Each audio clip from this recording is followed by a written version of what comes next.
Ty did a little bit about this yesterday, but I wanted to chime in.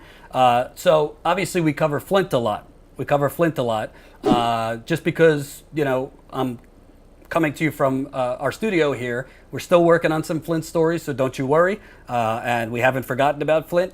But a lot of you have said, what about Newark? And I've been getting that for months because I've known there's a problem in Newark. Newark is probably, I don't know, hour and a half drive from here, maybe less. So I was waiting for Ty to get here so we could go to Newark because it's something that we, unlike Flint where we go, back and forth, Newark is somewhere we could cover more regularly because it's close enough. So Newark has had a lead problem for years.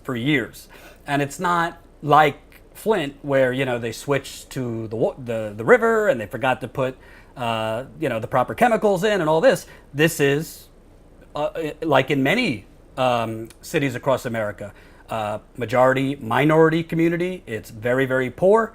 There's frankly been crime problems in Newark over the years, but it is a minority, very poor community with very, very old infrastructure and very, very little investment from the city, from the state, from the feds.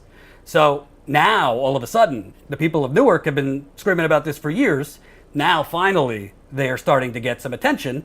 So let me read this from you. A growing crisis over lead contamination in drinking water gripped Newark on Wednesday as tens of thousands of residents were told to drink only bottled water, the culmination of years of neglect that has pushed New Jersey's largest city to the forefront of an environmental problem afflicting urban areas across the nation. Urgent new warnings from federal environmental officials about contamination in drinking water from aging lead pipes spread anxiety and fear across much of Newark. But the municipal government's makeshift efforts to set up distribution centers to hand out bottled water were hampered by confusion and frustration. State and local officials said they were making free water available to 15,000 of the city's 95,000 households, and hundreds of people waited in long lines in the summer heat to pick up cases of water. But officials had to halt the distribution temporarily after discovering that some of the water exceeded its best by date, because obviously water can go bad quickly, particularly in the hot. The intensifying worry about the safety of Newark's drinking water has raised comparisons to Flint, where dangerous levels of lead led to criminal indictments, blah, blah, blah, blah, blah. Lead crisis in Newark, a city of 285,000 people, has been brewing for years, but escalated sharply over the weekend after federal officials issued a scathing letter warning about the safety of the drinking water and urging city officials to make more aggressive steps. Elevated lead levels have been recorded in an expanding zone of the city and now includes all of the west and south wards and parts of the central and the north wards.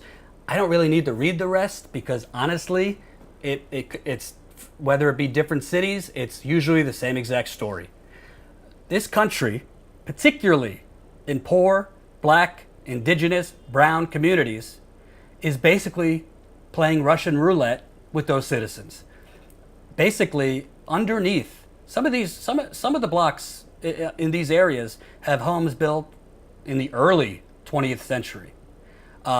Most of these areas have very, very old, outdated community centers. If they still have the community centers, a lot of them have been bulldozed. If you're in Detroit, in Flint, and other areas, you know exactly what I'm talking about. The infrastructure is very, very, very old.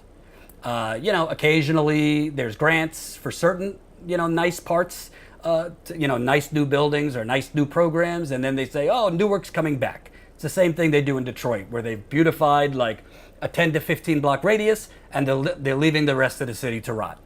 So this has been a problem in Newark for years. And by the way, in New Jersey, if you know anything about New Jersey's overall, New Jersey outsourced their water system to a privatized water company many years ago.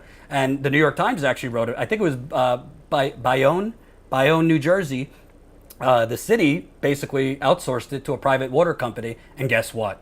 The water rates went through the roof, but not the water quality, because that's what happens when you privatize things like the water supply. Why this is super important? This literally is happening all over the country. Yes, it's definitely disproportionately happening in poor black communities, but the white folks are starting to experience it too. There's a lot of poor people in Flint. We've met a lot of them from North Carolina that had water contamination. We've been to, East Chicago is more black and brown, but indigenous communities, when you have governments, Democrat and Republican, that basically go back and forth, letting Wall Street write trade deals, bashing union protections, really destroying environmental protections. Yes, the focus should be on climate change. That's very important. But shouldn't we, across the lines, whether you're Democrat, shouldn't some things be bipartisan, like water? I believe Steve King and his racist self needs clean water just the same as Mother Teresa. Whether you're vile or whether you're on the good side, everybody needs clean water. But why this is so apocalyptic is it goes hand in hand with gentrification. They're gentrifying certain parts. You know, in Flint, the downtown region, where they've gentrified, they've put in custom filters, full filtration systems in a lot of these restaurants, bars. The nice block down Saginaw Street, you could go to a restaurant or bar there. You'll be, I mean, it's not totally foolproof, but you should be good. The rest of Flint, you're out of luck. Not the white horse. Yeah, totally. Same goes for Detroit. Some areas that have been beautified by Dan Gilbert, the owner of the Cleveland Cavaliers, who bought up 10 to 15 blocks and built high-rise apartments, and Whole Foods went in and all those things. The rest of Detroit has been left to rot. And Newark, by the way, you're starting to see the same things in Newark that you saw in Flint and East Chicago. They're throwing filters at the problem. We're giving you bottled water, and now we're going to give you filters for the next 10 to 20 years while we slow walk to fix the issue. Filters are not clean water. Filters go bad. If you use hot water in filters, they're done. You can't use filters with hot water. Filters breed bacteria. So although filters might stop lead, it also breeds bacteria. A lot of people don't know how to apply the filters correctly. And more importantly, Michael Moore said this when the Flint water crisis broke. You shouldn't have to use filters in America. You're paying enough for your water bill. You should know that you're getting clean water. And ironically, not coincidentally, a lot of these areas like Flint, Detroit, Newark have some of the highest water bills in America. Go figure. Poor black people being poisoned and having to pay for it at crazy rates. Ty and I are going to go to Newark for sure. If my back is back next week, we'll probably start lining up some interviews. This is something we need to get on and stay on because chickens are coming home to roost. As I always tell you, there is a reason that all these hedge fund people, my brother is a hedge fund guy. I love him, but he is a hedge fund guy. There's a reason these hedge fund people have been investing in water heavily for the last 5 years, because there is going to be a time when there's a shortage. And then you're going to see Nestle, Dasani, Aquafina, and all these companies. We're not even getting into plastic water bottles and microplastics because that's a whole different topic. They are going to be price gouging like you could not believe. And America could look like a third world country. The price gouging that goes on some islands that you might know if you've been.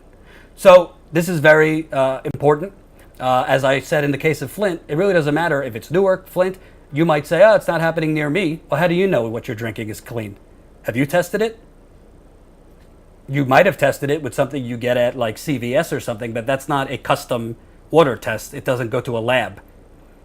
You have no idea what's in. I'm not trying to scare you, but that's the truth. You have no idea what's in your water.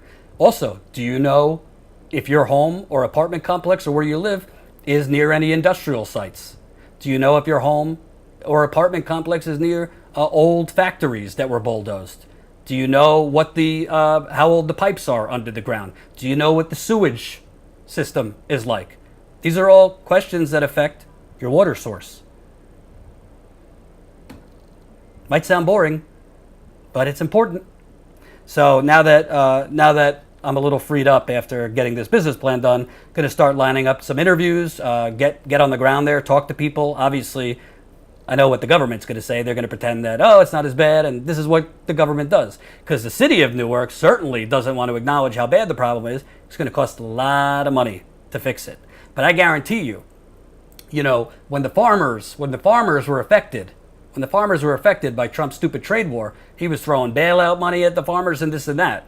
But for Newark and Flint and Detroit, they're going to have to beg for money to redo these pipes. And by the way, these are the pipes, and this is the drinking water in your children's schools, in those classrooms. So it's not just a community problem, it's a generational problem, because you have kids, black kids, who are drinking lead. And God knows what else is in that water, because it's usually not just a lead problem. There's usually bacteria, sometimes there's arsenic, sometimes there's PFAS, sometimes there's TTHMs. Ugh, it's a mess. It's a mess. Hope you enjoyed that last video. Hop on over to statuscoup.com where you can sign up for our email list and become a member for as low as $5 to $10 a month. Membership is how we grow. That's statuscoup.com/join. And remember, join our email list so we can grow the revolution with you.